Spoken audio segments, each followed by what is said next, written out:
How you doing, everybody? Real quick, this is gonna be real quick. Just jumping on to tell you about a little situation.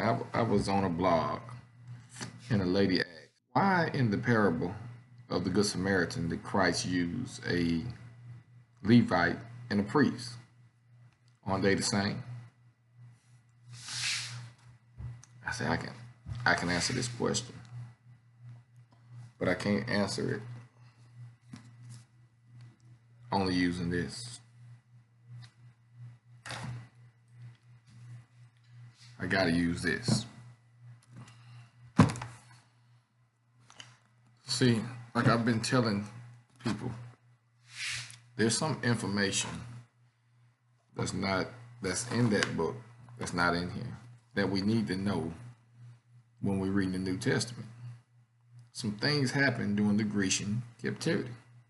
Greece is nowhere in this book. Now, Daniel tells us that there's Babylon, Medo-Persia,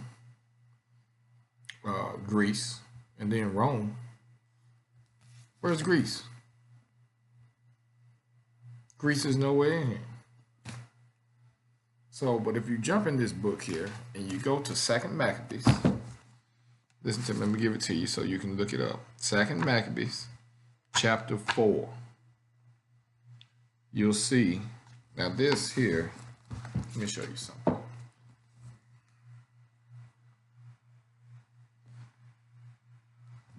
You can see the condition of this book, right? So I don't like to open it up much. I really just use it to show people that this used to be your Bible. This used to be the Bible. Now we're down to this, and even have resorted to this that I've shown before. This Queen James Bible. See the rainbow on it.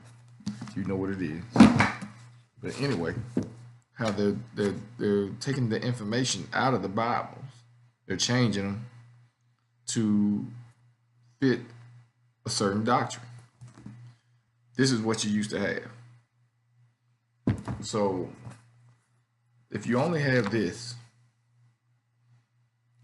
and you're missing this, apocrypha there, just go to the bookstore, grab you one of these, put it with this, and you got this. All right. Now, to answer that question, she can go to Second Maccabees, chapter 4, and just read chapter 4 there. Chapter 4 and give you the cliff notes. The priesthood was starting to be bidded off. Wicked men wanted to be like the Grecians, promising, making deals, backdoor deals, politicians, promising money to the king if you let me be high priest. So we see here that the position was sold at least twice. And then we saw that it was starting to be an appointed position. Right? So that's why Christ said a priest and a Levite. Because now a priest is anybody. Let me show you something that you never understood before. Go to John chapter 8. I believe it's verse 30.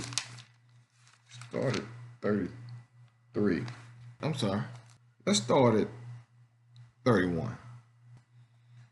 Then said Jesus to the Jews which believed on him, if ye continue in my word,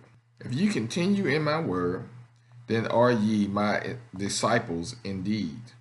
And ye shall know the truth, and the truth shall set you free. They answered him, we be Abraham's seed, and we were never in bondage to any man. How sayest thou, ye be made free? Isn't that a crazy thing to say? Don't that seem strange?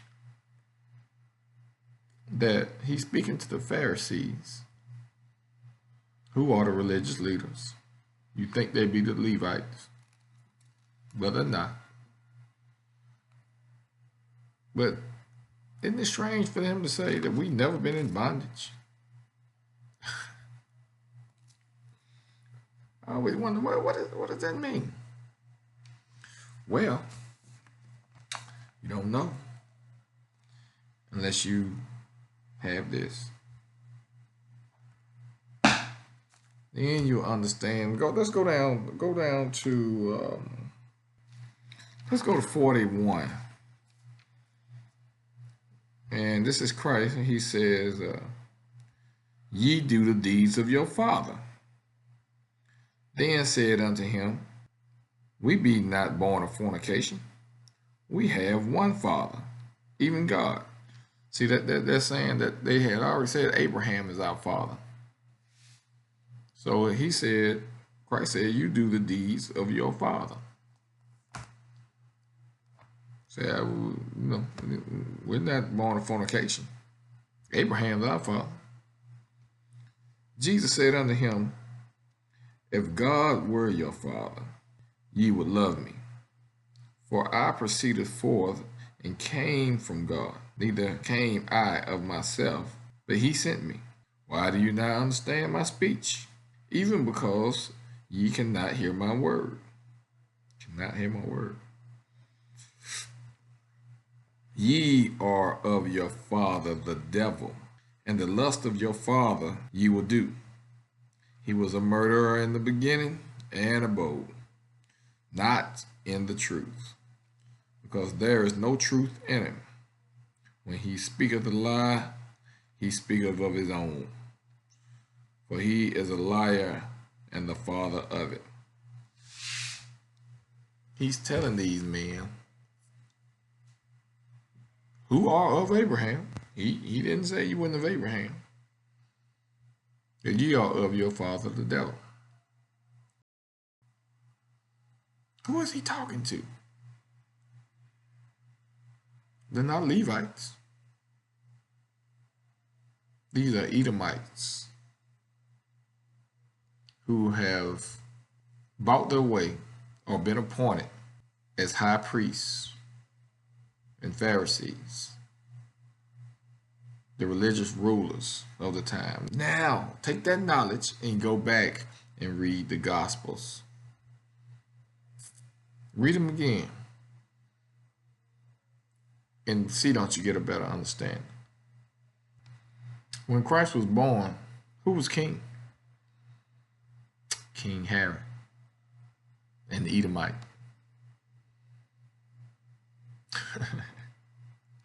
Never thought about that. So ye are of your father the devil. Let me show you a verse that you may have never seen before. Because the church teaches you that God loves everybody. So you probably never seen this verse before if your preacher hadn't preached on it. Which he probably hadn't, because it'd be a contradiction to the sermon. To the doctrine, excuse me. Let's go to Romans chapter 9, verse 13. As it is written. As it is written. So it's in the Old Testament. In Malachi, it says, Jacob have I loved, and Esau have I hated. Why did he hate Esau? First of all, I thought God loved everybody. That's what they tell you at church. God loves everybody. Well, either Paul's lying right here and God was lying in the Old Testament, or somebody's lying in the church doctrine. If God loves everybody, who are those people he's coming back to kill in Revelation?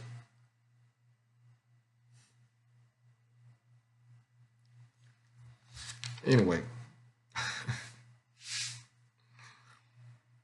Jacob have I loved, Esau have I hated. But let me go back. When he says, when the Pharisees tell him, we be Abraham's seed, we were never in bondage to any man. He was speaking to Edomites. Edomites came from Esau. They are sons of Abraham. They never been in bondage. The Israelites were, but the Edomites weren't. They said, we've never been in bondage. Now you understand the parable. In the parable of the Good Samaritan, Christ used a Levite and a priest. They're not the same anymore. That's why it's important to have all of the information. And that's why I'm so hard on the pastors who tell you you don't need it. For somebody who's, okay, for the casual Christian who's just going to church, just going through the motions. Nah, you don't need it because you ain't going to study anyway. But for those who want that deeper relationship, that deeper understanding, who want everything Christ wants them to know, you got to go get it. Like I said, Christ said, seek me. And when you seeking him, you're studying. You're trying to get that information. And don't let nobody tell you that you don't need that. That it's not canon. That it don't make sense without it. There's so many more examples like this, what I'm talking about, that you don't understand what Christ is saying unless you have all the information. And see, this here goes into very detailed information of what's going to happen when Christ comes back. And it's all right here. But the way we read this, that's the beauty of this right here. It showed me that everything in here, that's kind of like right there, plainly put, it's right here too. But like I said, that doctrine, I keep talking about the doctrine. The doctrine that we read it through is dumbing it down for you. That's why I come on here.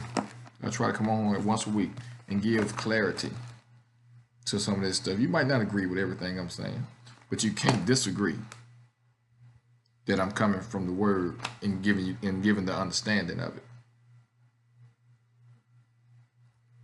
Right? So anyway, I just want to come on and show you that those things that you don't understand, your answer may be in the books that they're telling you not to go into.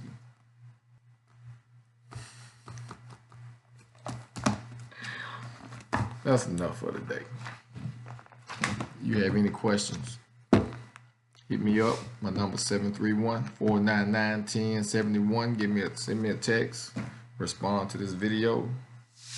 Hit me on Facebook. I love to speak about the word to anybody. I'll talk all day to you. With that being said, till next time, peace.